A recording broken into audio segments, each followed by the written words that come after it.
হিন্দু ছেলে কোরআনের পক্ষে গান গায় আর মুসলমানের ঘরে জন্মগ্রহণকারী কুলাঙ্গার কোরআনের বিরোধিতা করে। কি বলেন ঠিক কিনা বেঠি?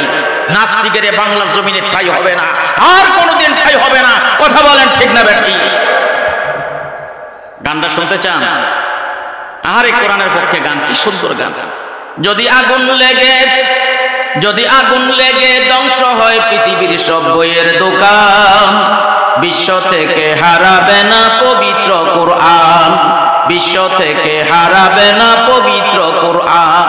কেমন করে কোরআন ধ্বংস করবে আগুনেরই তেজ, কেমন করে কোরআন ধ্বংস করবে আগুনেরই তেজ। আছে বিশ্বভরা লক্ষ লক্ষ কোরআনে হাফেজ, তারা ছাপায় আসমানি গ্রন্থ, তারা ছাপায় আসমানি গ্রন্থ, বাঁচাবে ইসলামের মান। বিশ্ব থেকে হারাবে না পবিত্র কোরআন, বিশ্ব থেকে হারাবে না পবিত্র কোরআন। ঠিক না বেঠি? জোরে কোন ঠিক না বেঠি?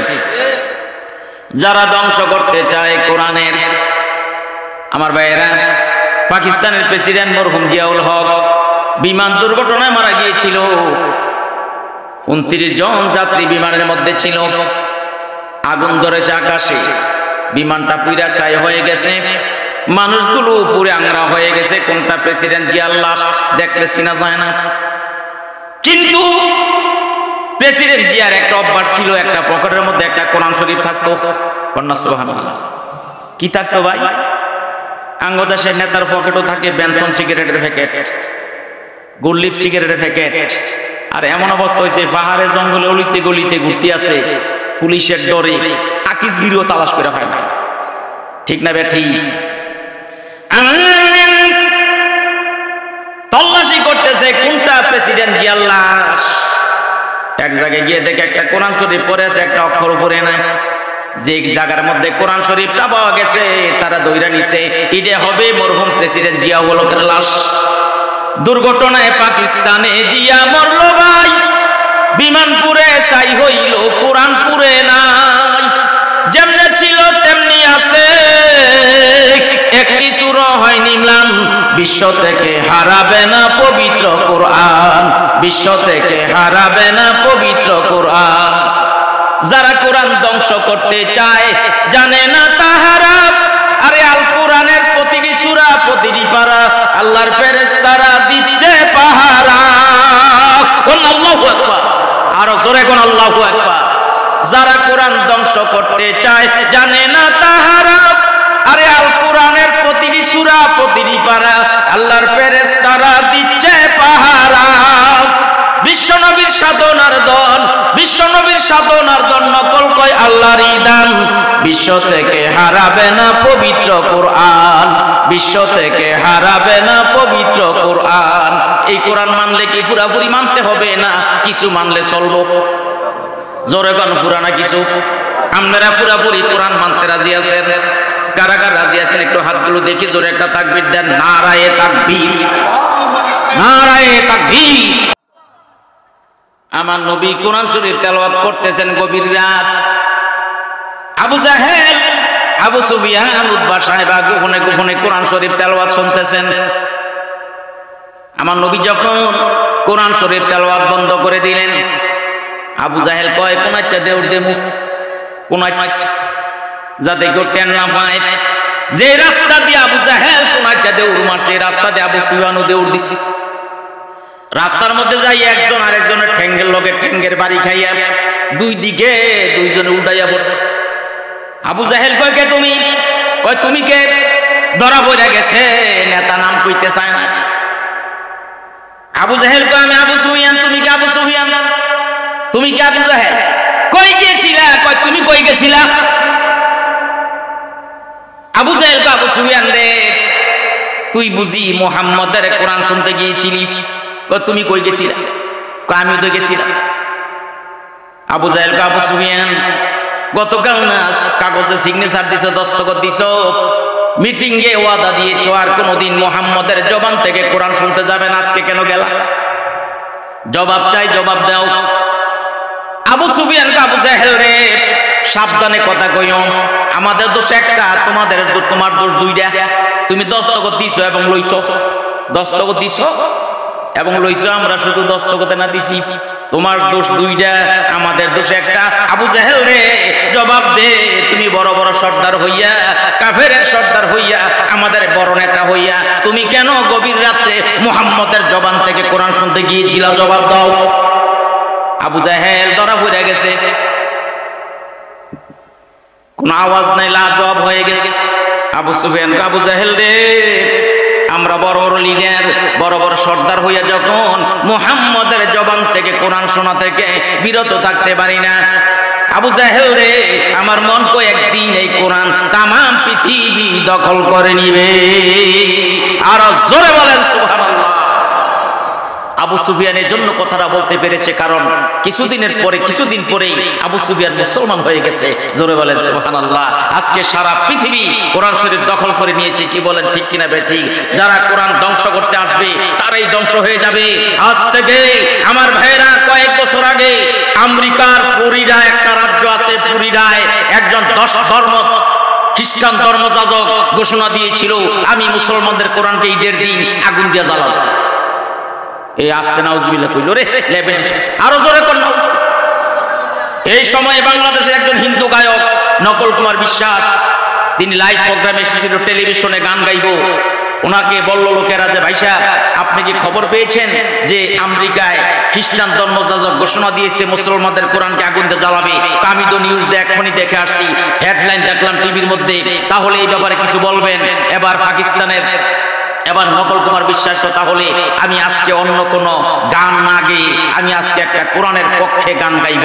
জোরে কোন সুবহানাল্লাহ। ও মিয়া, হিন্দু ছেলে কোরআনের পক্ষে গান গায় আর মুসলমানের ঘরে জন্মগ্রহণকারী কুলাঙ্গার কোরআনের বিরোধিতা করে। কি বলেন, ঠিক কিনা বেঠিক? নাস্তিকের বাংলার জমিনে ঠাঁই হবে না, আর কোনোদিন ঠাঁই হবে না। কথা বলেন, ঠিক না বেঠিক? গানটা শুনতে চান? আরে কোরআনের পক্ষে গান, কি সুন্দর গান। যদি আগুন লেগে ধ্বংস হয় পৃথিবীর সব বইয়ের দোকান, বিশ্ব থেকে হারাবে না পবিত্র কোরআন, বিশ্ব থেকে হারাবে না পবিত্র কোরআন। কেমন করে কোরআন ধ্বংস করবে আগুনেরই তেজ, কেমন করে কোরআন ধ্বংস করবে আগুনেরই তেজ। আছে বিশ্বভরা লক্ষ লক্ষ কোরআনে হাফেজ, তারা ছাপায় আসমানি গ্রন্থ, তারা ছাপায় আসমানি গ্রন্থ, বাঁচাবে ইসলামের মান। বিশ্ব থেকে হারাবে না পবিত্র কোরআন, বিশ্ব থেকে হারাবে না পবিত্র কোরআন। ঠিক না বেঠিক? জোরে কোন ঠিক না বেঠিক? যারা ধ্বংস করতে চায় কোরআনের, আমার ভাইয়েরা, পাকিস্তানের প্রেসিডেন্ট মরহুম জিয়াউল হক বিমান দুর্ঘটনায় মারা গিয়েছিল। 29 জন যাত্রী বিমানের মধ্যে ছিল। আগুন ধরেছে আকাশে, বিমানটা পুরা ছাই হয়ে গেছে, মানুষগুলো পুরে আংরা হয়ে গেছে। কোনটা প্রেসিডেন্ট জিয়ার লাশ দেখলে চিনা যায় না। কিন্তু প্রেসিডেন্ট জিয়ার একটা অভ্যাস ছিল, একটা পকেটের মধ্যে একটা কোরআন শরীফ থাকতো। কন্যা সুবহানাল্লাহ। কি থাকতো ভাই? আঙ্গদেশের নেতার পকেটও থাকে বেনসন সিগারেটের প্যাকেট, গুললিপ সিগারেটের প্যাকেট। আর এমন অবস্থা হয়েছে, পাহাড়ে জঙ্গলে অলিতে গলিতে ঘুরতে আছে, পুলিশের ডরে আকিস বিরও তালাশ করে হয় না। ঠিক না বেঠিক? তল্লাশি করতেছে কোনটা প্রেসিডেন্ট জিয়ার লাশ। এক জায়গায় গিয়ে দেখে একটা কোরআন শরীফ পড়ে আছে, একটা অক্ষর উপরে নাই। যে জায়গার মধ্যে কোরআন শরীফটা পাওয়া গেছে তারা দইরা নিছে, এটা হবে মরহুম প্রেসিডেন্ট জিয়াউল হকের লাশ। দুর্ঘটনায় পাকিস্তানে জিয়া মরল ভাই, বিমান পুড়ে ছাই হইল, কোরআন পুড়ে নাই। যেমনে ছিল তেমনি আছে, একটি সূরা হয়নি ম্লান। বিশ্ব থেকে হারাবে না পবিত্র কোরআন, বিশ্ব থেকে হারাবে না পবিত্র কোরআন। যারা কোরআন ধ্বংস করতে চায় জানে না তাহারা। আরে আল কোরআনের প্রতিটি সূরা, প্রতিটি পারা আল্লাহর ফেরেশতারা দিচ্ছে পাহারা। আল্লাহু আকবার। আর জোরে কোন আল্লাহু আকবার। যারা কোরআন ধ্বংস করতে চায় জানে না তাহারা, আরে আল কোরআনের প্রতিটি সূরা প্রতিটি পারা আল্লাহর ফেরেশতারা দিচ্ছে পাহারা। বিশ্বনবীর সাধনার দল, বিশ্বনবীর সাধনার দল নকল কয় আল্লাহরই দান। বিশ্ব থেকে হারাবে না পবিত্র কোরআন, বিশ্ব থেকে হারাবে না পবিত্র কোরআন। এই কোরআন মানলে কি পুরাপুরি মানতে হবে না কিছু মানলে চলবো? জোরে কোন পুরা না কিছু? আপনারা পুরাপুরি কোরআন মানতে রাজি আছেন? কারা কারা রাজি আছেন একটু হাতগুলো দেখি, জোরে একটা তাকবীর দেন। নারায়ে তাকবীর, নারায়ে তাকবীর। আল কোরআনের আলো। ইটাখোলা মাদ্রাসার মাহফিল, এই গ্রামের সবাই কি মাহফিল আসছে? কথা কোন আছে? আসছে। এখনো কিছু কিছু লোক বাড়িতে বসা বিভিন্ন লোকে বসে বসে গুডুর গুডুর আলাপ করতেছে। মহিলা খুব চালাক, স্বামীরে কইব তোমাদের গ্রামে মাহফিল, হুজুর ওয়াজ করতেছে, তুমি দি বাড়িতে বইরিছো, ব্যাপারে কি হাস দিস না? মাহফিলও মানুষ নাই। এই যে স্লোগান বাদিয়েছেন, আওয়াজটা বাড়িতে যাইবনি, যেরকম যাইবনি। বিবি যদি চালাক হয়, চতুর হয়, বুদ্ধিমতী হয়, তাহলে স্বামীকে বলবে মাহফিল না বলে মানুষ নাই। আমি দি শত শত মানুষের গলার আওয়াজ শুনলাম, তুমি তাড়াতাড়ি মাহফিলে চলে যাও। ইচ্ছা করলে বেগম তার স্বামীকে বাড়িতে না রাইখা আজকে মাহফিলও বাড়াইতে পারে। পারে কিনা? জোরে কোন পারে কিনা? ও পর্দার আড়ালের মায়েরা বোনেরা, আমি অনুরোধ করবো গো মা, যদি কোনো পুরুষ লোক বাড়িতে থাকে, আপনার স্বামী হোক, ভাই হোক, বাবা হোক, ছেলে হোক, বুঝাইয়া শোনাইয়া মাহফিলে পাঠিয়ে দেন। আপনার স্বামী মাহফিলে আসার ইচ্ছা ছিল না, আপনি যদি বুঝাইয়া শোনাইয়া আপনার স্বামীকে মাহফিলে পাঠিয়ে দিতে পারেন, আপনার স্বামী মাহফিলে এসে যেই সওয়াব পাবে ঠিক সেই পরিমাণ সওয়াব আল্লাহ পাক আপনাদের আমলনামায় দিবে। জোরে বলেন সুবহানাল্লাহ। আমার ভাইয়েরা, বলতেছিলাম আল্লাহ রসুলকে আল্লাহ পাক ৬০টা কর্মসূচি দিয়ে দুনিয়ায় পাঠিয়েছে। জোরে গনে কয়টা? আর জোরে গনে কয়টা? সূরা বাকারার ১২৯ নম্বর আয়াতে ইব্রাহিম নবীর দোয়া ছিল, রব্বানা ওয়াবআস ফীহিম রাসূলাম মিনহুম ইয়াতলু আলাইহিম আয়াতিকা ওয়া ইউআল্লিমুহুমুল কিতাবা ওয়াল হিকমাতা ওয়া ইউযাক্কিহিম ইন্নাকা আনতাল আজিজুল হাকীম। জোরে কোন আল্লাহু আকবার। ইব্রাহিম নবী দোয়া করলেন, আল্লাহ এদের থেকে এদের মধ্যে একজন রাসূল প্রেরণ করুন, যিনি মানুষকে কোরআন শরীফ তেলাওয়াত করে শোনাবেন। ২ নম্বর কোরআন শরীফ শিখাবেন। ৩ নম্বর তাদেরকে কোরআন থেকে হিকমত শিক্ষা দিবে। ৪ নম্বর তাদেরকে পরিশুদ্ধ করবে, পবিত্র করবে। আমার ভাইয়েরা, এই দোয়ার ফসল হচ্ছে সূরা বাকারা ১০১ নম্বর আয়াতে আমার আল্লাহ ঘোষণা দিয়েছেন, কামা আরসালনা ফীকুম রাসূলাম মিনকুম ইয়াতলু আলাইকুম আয়াতিনা ওয়া ইউযাক্কিকুম ওয়া ইউআল্লিমুকুমুল কিতাবা ওয়াল হিকমাতা ওয়া ইউআল্লিমুকুম মা লাম তাকুনু তা'লামুন।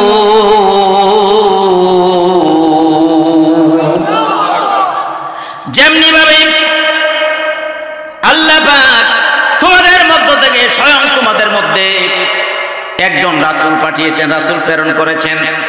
রাসূলের ১ নম্বর কাজ হচ্ছে ইয়াতলু আলাইকুম আয়াতিনা, তোমাদেরকে তিনি কোরআন শরীফ তেলাওয়াত করে শোনাবেন। জোরে বলেন সুবহানাল্লাহ। এই ৬০টা কাজ ইটাখোলা মাদ্রাসা হয়, কন্যা সুবহানাল্লাহ।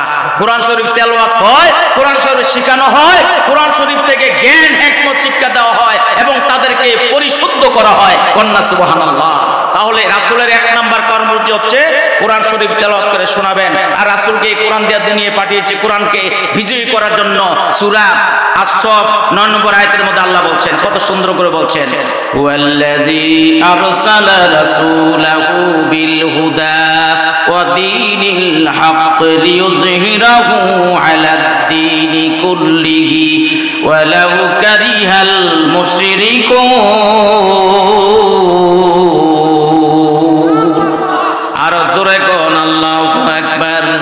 তালিউল কুরা পছন্দ পেশে খোদা হুরু গেলমাল জারাম বাহরাস ফেদা और कुरआन खानी सबार आय हाबी হুরু গেলমানে তোরা বাসদে নসিব। আমার ভাইরা, আল্লাহ পাক রব্বুল আলামিন কোরআনে বলেন, আমি আমার রাসূলকে হেদায়েত এবং সত্য দ্বীন সহ দুনিয়ায় পাঠিয়েছি।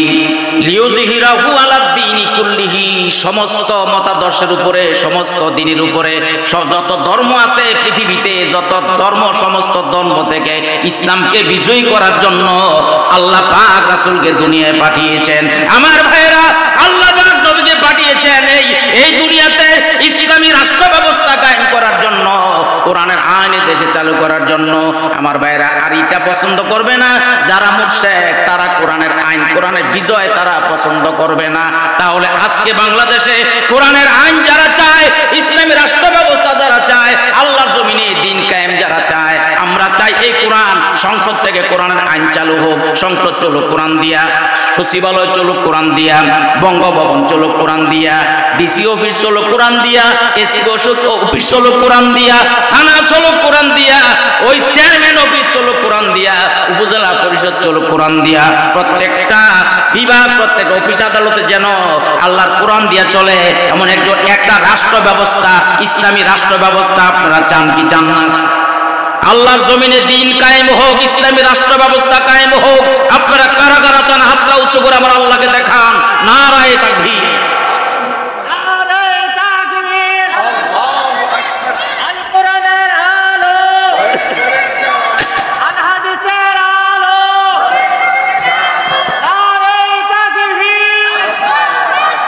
জোরে কোন আলহামদুলিল্লাহ।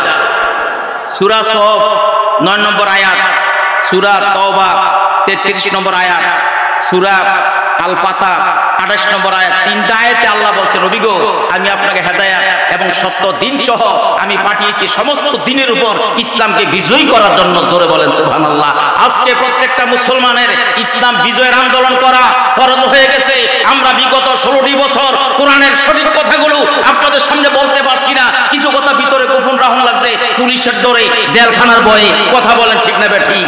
সাতপুর মাহফিলে গিয়েছিলাম গত কয়েক বছর আগে, ওয়াজ করতেছি, পুলিশ আসছে থানার থেকে, আইসা ঘুরতেছে, হুজুরে কোন সরকারের বিরুদ্ধে কিছু কয়নি। তো আমার কানে কানে আইসা একজনে কইতেছে, হুজুর থানার থেকে পুলিশ আসছে, আপনি হুজুর ওয়াজ যত মাটির তলের আছে সমস্ত মাটির তলের ওয়াজ আছে করেন, মাটির উপরের ওয়াজ আজকে করেন না। জোরে কোন নাউজুবিল্লাহ। আল্লাহ পাক রব্বুল আলামিন কোরআনে সূরা আল হাজ 41 নম্বর আয়াতের মধ্যে বলছেন, আল্লাযীনা ইম্মাক্কান্নাহুম ফিল আরদি আকামুস সালাতা ওয়া আতাউজ যাকাতা ওয়া আমারু বিল মা'রুফি ওয়া নাহাউ আনিল মুনকার ওয়ালিল্লাহি আকিবাতুল উমুর। আর জোরে কোন আল্লাহু আকবার। আমার আল্লাহ পাক রব্বুল আলামিন বলেন, আমি যদি তোমাদেরকে রাষ্ট্র ক্ষমতা দান করি, কি কি তাফসীর ইবনে কাসির, তাফসীর মারিফুল কোরআন, তাফসীর ফি জিলালিল কোরআন, আমি অনেকগুলো তাফসীর পড়েছি। এটা এই অর্থ হচ্ছে, যদি আমি মুসলমানদেরকে রাষ্ট্রীয় ক্ষমতা দান করি, এই মুসলমানেরা তোমরা ক্ষমতায় গিয়ে 60টা কাজ করবে। 1 নম্বরে রাষ্ট্রীয়ভাবে নামাজ কায়েমের ব্যবস্থা করবে, 2 নম্বরে রাষ্ট্রীয়ভাবে যাকাত আদায়ের ব্যবস্থা করবে, 3 নম্বরে তোমরা মানুষকে সৎ কাজের আদেশ দিবে, 4 নম্বরে তোমরা মানুষকে অসৎ কাজের নিষেধ করবে। এই 60টা কাজ বাংলাদেশ 52-53 বছর দেশ স্বাধীন হয়েছে, আমাদের দেশের রাষ্ট্রপ্রধান ছিল মুসলমান, আমাদের দেশের প্রধানমন্ত্রী ছিল মুসলমান, প্রেসিডেন্ট ছিল মুসলমান, কিন্তু একটা কোরআন আয়াতও তারা এই 52 বছরের ভিতরে বাস্তবায়ন করে না। কথা বলেন ঠিক না ঠিক? আজকে দেশে আলেম ওলামা, ইসলামী দলগুলো, সমস্ত দলগুলো ঐক্যবদ্ধ হয়ে আপনাদের কাছে উদাত্ত আহ্বান জানাচ্ছে, ঐক্যবদ্ধ হওয়ার চেষ্টা চলছে। আগামী সংসদ হবে কোরআনের সংসদ। কোন আমিন? আর জোরে কোন আমিন? কোরআন দিয়া রাষ্ট্র চলবে, এতে হিন্দুরা পর্যন্ত শান্তি পাবে, বৌদ্ধ নাসারা যত জাতি আছে তারা সবাই শান্তি পাবে। কন্যা সুবহানাল্লাহ। এরকম একটা ইসলামের রাষ্ট্র ব্যবস্থা আমরা চাই কি চাই না? জোরে বলে, চাই কি চাই না? যদি কেউ কয় যে আমি চাই না, তাহলে তার ঈমান থাকবে না। কারণ আল্লাহ বলছে, আন আকিমুদ্দিন, দিন কায়েম করো, এটা আল্লাহর হুকুম। রাসূলের 60টা কর্মসূচি। জোরে কোন কয়টা কর্মসূচি? 1 নম্বর কর্মসূচি হচ্ছে, নবী গো আপনি মানুষদেরকে কোরআন শরীফ তেলাওয়াত করে শোনান। কোরআন শরীফ তেলাওয়াতে ফজিলত আছে না নাই? আর জোরে কোন আছে না নাই? একটা হাদিসের কথা মনে পড়ছে, কইলেই তেমনি গভীর মনোযোগ দিন। একটা কথা মাজিদে কইলাই, মনে হয়ে গেছে। গ্রামের বাচ্চা ছেলে আব্দুর রহিম, এই 7-8 বছর বয়স, পাতলা পায়খানা শুরু হয়েছে। দেউরিয়া ডাক্তারের কাছে গেছি, গিয়ে ডাক্তার সাহেব আমার ছেলের অবস্থা বেশি ভালো না, এই 10টা না বাজে 4-5 বার পাতলা পায়খানা করছে, একটু ওষুধ দেন। তো ডাক্তার সাহেব ওষুধ দিছে, ইমুটিল ক্যাপসুল দিছে 10টা।